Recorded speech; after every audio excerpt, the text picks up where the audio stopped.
Part 2. Why tariffs on China today won't work, and what's best for the American people. And let's first settle the false narratives. Some of the American people still having this Cold War mentality on China, believing that we are the evil doers aiming to steal the labor of hard-working Americans. In reality, the truth deviates so much from this thinking. Contemporary America's biggest enemies are not China, not Russia, but followers and associates of the neoliberal economy and social principles, ranging from academia, fake news media, to Wall Street Silicon Valley complex. Someone has to take the blame, but not China this time. Stop the economic containment against China, it simply doesn't work. The Biden-era policies have only shifted some of the FDI out of China, mainly in service sectors like private equity funds, law firms, and low-end manufacturing like toys, textiles. These sectors already struggled in China's post-COVID economy and face pressures from hyper-competitive local Chinese firms.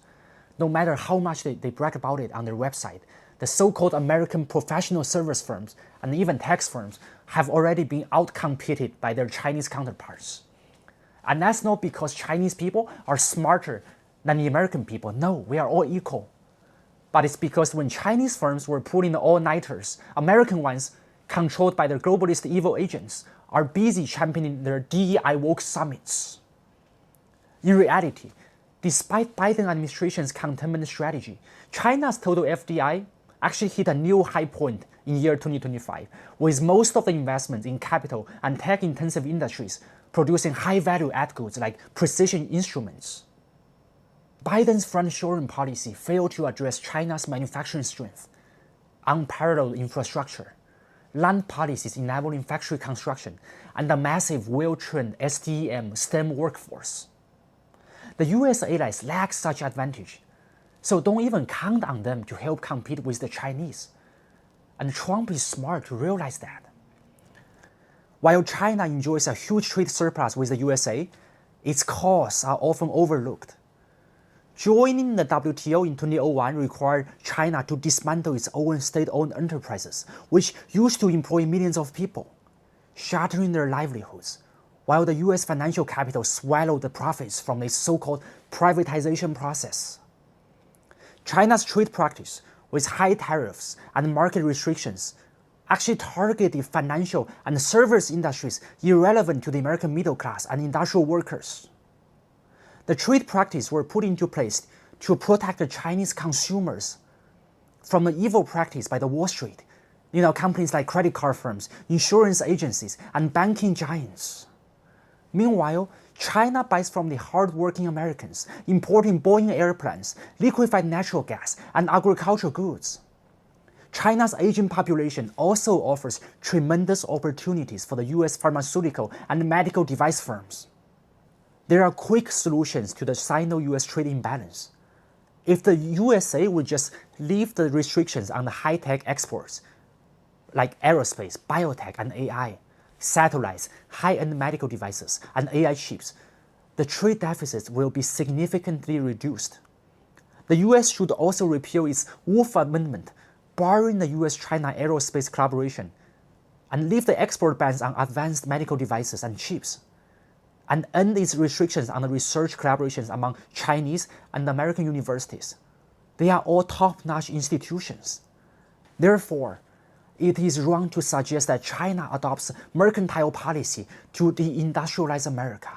So the solution must come from within the USA, and drastic measures are needed to force the US firms shifting back home to become true American firms for the American people, and adopt an industrial policy that sets the stage for a new era of American domestic manufacturing renaissance to tame the multinational corporations and the stock market. The consumption-based economy in the US relies on ever-increasing household leverage. Now it's actually way above the 2008 levels, setting the stage for the next financial crisis. Meanwhile, the US national debt has reached crazy levels. Its annual interest payments is around $1 trillion USD right now, even above the military spending. I wonder how would they even pay back this money? The US government has to take drastic measures to force American companies to shift and relocate their production sites back to the US, by charging the taxes on their overseas profits. Previously, the multinational companies like Apple, they hide their profits in the tax havens like Ireland, British Virgin Islands, so they would contribute none to the American tax base. And no wonder why US government cannot fix the crumbling roads, the crumbling infrastructures, because the companies don't pay taxes. Like the fake news financial media complex has always bragged about how US stock market is the backbone of the economy, but in reality, the working class Americans don't have that much stake in it. And this time, the globalist agents and their option holding soldiers will bear the wealth loss from market crashes, not the people. Think about this.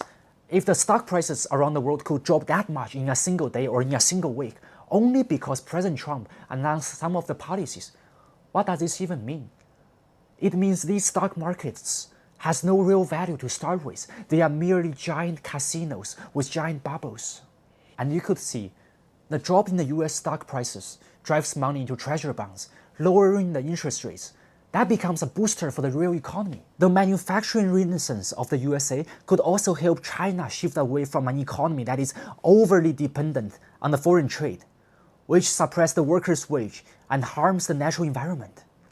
China's shift away from the current model of over-reliance on export and investment will also bolster domestic consumption.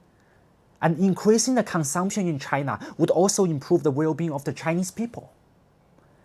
And think about what could happen if China and the USA can work together.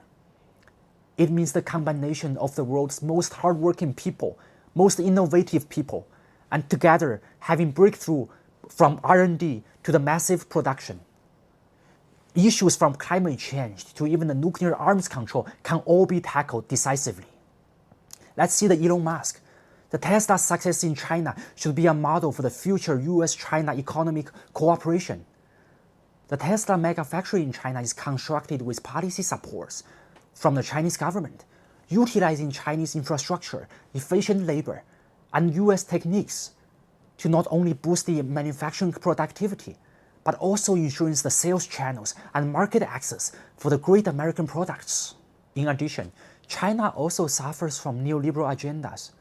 It's a global plague infecting every sovereign nation state. Despite China benefiting from the US trade and having trade surplus, the unequal distribution caused by the neoliberal agendas persists. The export-dependent companies in China destroy the natural environment and exploit the labor, while the RMB undervaluation erodes the wealth of common Chinese households. And the US firms in China have also created a globalist class of people aiming to make China their new home base. On that regard, both countries, China and the USA, should unite together against the neoliberalism and using tariffs to dismantle the global trading system, reduce the role of those so-called free trading spots which engage in arbitrage like Singapore, Hong Kong, that free ride on hard-working people worldwide, eating away people's hard-earned value creations. Places like this should be destroyed. They should be falling into the position which they belong to. They are merely tiny cities living at the mercy of great powers, except that this time we should not be merciful anymore to those ungrateful suckers. And we should also crack down on the tax havens like the British Virgin Islands, the Cayman Islands, those paradise for the rich establishments to hide their pockets. A true trade deal, a great deal, like the RCEP, TPP, could benefit both countries. But first, the USA must stop pushing neoliberal capitals like companies from the Wall Street Silicon Valley complex into China. This could pave the way for a new industrial revolution which involves breakthrough in energy, medicine, and material science, fundamental to the progress of human civilizations for generations to come. And that's the reason why I see a bright new future for China and America.